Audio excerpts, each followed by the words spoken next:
Welcome back to another episode of Ask and Ye Shall Receive Answers. This is where I take your questions on the Ask G-Man video forum thread in the general forums on Comic Vine, or slight echo on Twitter, G-Man from Heck, hashtag AskGman. You ask me your questions, I will answer them. I also answer some of your questions on the Invincibly Supermassive Comic Book Podcast of Stuff. So ask your questions and they will get answered. So this week we are going to start off on Twitter using the AskGman hashtag. The K. Mitchell says, is immortality a legitimate superpower anymore since writers can just retcon deaths of the characters they please? This is an interesting question, and I think there's a little bit of yes and no. As far as immortality, just because a character dies and then comes back doesn't necessarily make them truly immortal. Now, in terms of comic book, literature, in a sense, they are kind of immortal. I mean, you look at Batman or Superman; they're close to, they're like 75 years old. They've been around close to 100 years. Now, you think about what's going to happen in 25 years when those characters turn 200. When those characters turn 100. We're not time traveling here. Batman debuted in 1939. So if you think about it, in 2039, still a ways, little ways off. It's not like Batman's going to be that much older. For all we know, there could be another reboot, retcon, or something like that. We're still going to essentially have the same type Batman. I would even go as far as to say, when we reach 2099. Hopefully we will all be there still. Hopefully I'll be there. Maybe. Ooh, I don't know, maybe not. But, at 2099, are we going to have Miguel O'Hara Spider-Man, or are we still going to have Peter Parker? And I would willing to bet Peter Parker's still going to be around. You look at characters like the Lone Ranger, or Green Hornet, or the Shadow, or Tarzan. All these characters, their stories are still being told. Yes, some of those stories are set in the past, in their own time. But if you think about it, Spider-Man started in 1963. Some time has changed. It hasn't been 50 years. He's not, 65, getting close to retirement. Things are going to, slide. You got that sliding time scale.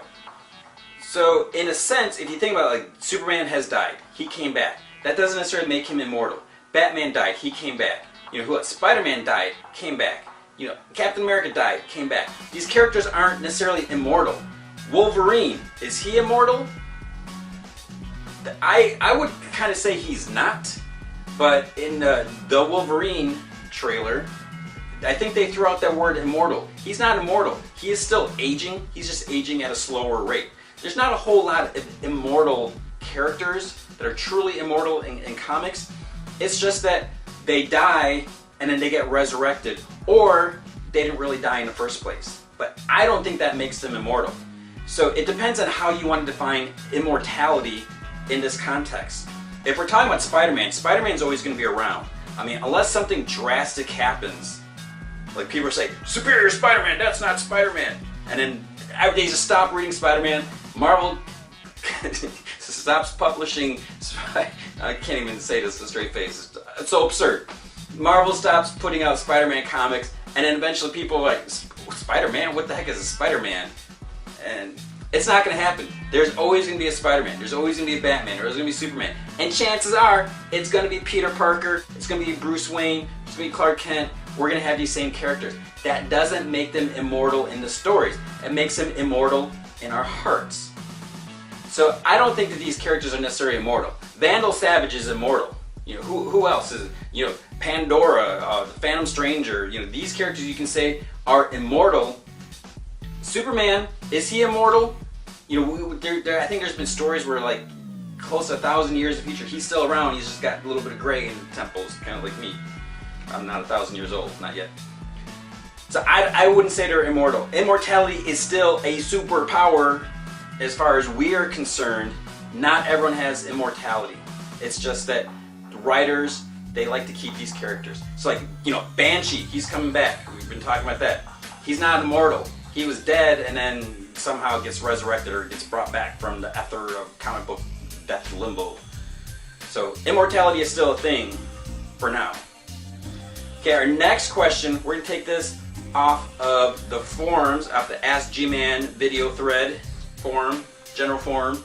Matt Wing 87 says, this might be a tough one to answer, but in the Marvel Cinematic Universe, why does Thor seem to adjust to Earth better than Captain America did? In the first Thor movie, Thor didn't seem all that fazed by our technology like cars and Jane's lab equipment. He was even wearing a plaid shirt, V-neck, and skinny jeans like it was casual for him. Same with Loki in the Avengers, wearing a suit and tie. Cap seemed amazed the way the technology and customs had progressed since World War II and seeing actual gods. I don't know if it was mentioned in the Thor movie or in comics, but do the Asgardians keep a watchful eye on Earth so they already know about our customs and technology as to where Cap is a quote-unquote man out of time and has no idea what's been going on since his time? I think kind of in a way you sort of answered this question where, you know, if you think about Thor, now we know, I'm trying to remember if they told in a story where, you know, Thor has been to Earth before. At least in the comics they've shown this story. You know, Thor, speaking of immortality, Thor has been around a long time. So he has been to Earth. How periodic it's been, when was the last time he was on Earth? It's probably been a while, but you know, he understands that things change. Now if you look at the way Asgard was portrayed in the movie, there was a bit of technology there, you know, whether it was magic or technology or science, you know, there's that weird, you know, when you look at the way the bridge, the Bifrost bridge, the portal, all that stuff, was that mechanical or was that magical or was, what the heck was that? So you kind of got a bit of both, and we have to assume that Thor's been to other worlds. You know, when they went after the Dark Elves, or not the Elves, the Frost Giants and all that, it was another world. We only saw a small part of it. If that's what the whole world is like, that sucks. So they may have been other places, as we've seen in the comics. Now, are they keeping a close eye on Earth? Probably not. You know, we know that Heimdall has his special powers where he can see Earth, he can spy and be creepy and see what's going on. So maybe it's been recorded or reported. We don't really know that. So the other thing is, when Thor arrives on Earth, and if you think about the length of the movie, are they going to spend time where Thor's going to be like, what clothes are these? And you know, because we you know, it's just, that wouldn't make for good story. Yeah, you could have some funny moments, but you know, he's walking in the street, there's cars, it doesn't faze him. You know, he doesn't like jump out of the way. He's just like, whoa, what's this? And you know, there's a whole coffee mug saying, you know, give me another, you know. I think he just kind of goes with the flow, where he knows this is a different world. You have to adjust to it. And because he's a warrior, he's not going to take time and like, and he's not going to be surprised by it, because he's used to all these vast different customs, worlds, societies, you know, whatever you want to call it. So putting on a different garment, he's probably come across a bunch of, you know, different types of clothing. And you know, it just, again, it would be kind of silly if we see him. I know some people would probably want to see him, you know, trying on his skinny pants or whatever and saying, oh, these are weird or these are a little snug. But he's just more open-minded. And Captain America, you got to think about where Captain America came from too. Captain America is this normal human, you know, he wasn't that worldly of a fellow. You know, he lived in a small neighborhood. He just wanted to join the army. And you know, he didn't have a lot of experiences, and even though he had a short time as Captain America during the war, doing the shows and all that, and in his missions, the idea of time travel and other things never crossed his mind. Even though he was, you know, bestowed this great power and you know, all this weird stuff happened to him. Whereas Thor, you know, again, he's been to other worlds. He knows that they exist. Captain America was just a small city boy. And then, you know, the idea of being frozen in time and seeing everything happen, that'd be like, holy crap. So that's the difference between the two. Mainly, so you got a god who's seen a lot. You got a normal, scrawny guy who had superpowers given to him, in a sense. It's not the same thing, so you can't really compare them. And taking the time to try to have Thor adjust and be like, wow, this is weird. Look, there's moving pictures, you know, because they probably have other sort of stuff on there. I mean, who knows the other technology, other parts of Asgard that, you know, we haven't seen. Because is Asgard just that the castle and the surrounding areas? There's probably other stuff out there too. So, you know, who knows what other things. Do they have any types of vehicles? Probably not. I don't think we've ever seen any in the comics. You know, do they ride horses when they could fly on the Bifrost Bridge, like in that one part? What? So that's just a difference. Captain America is just easily surprised. Thor, he's seen it all and done them all, done it all. He's probably done some. So that's the main difference there. What do you think? You buy that?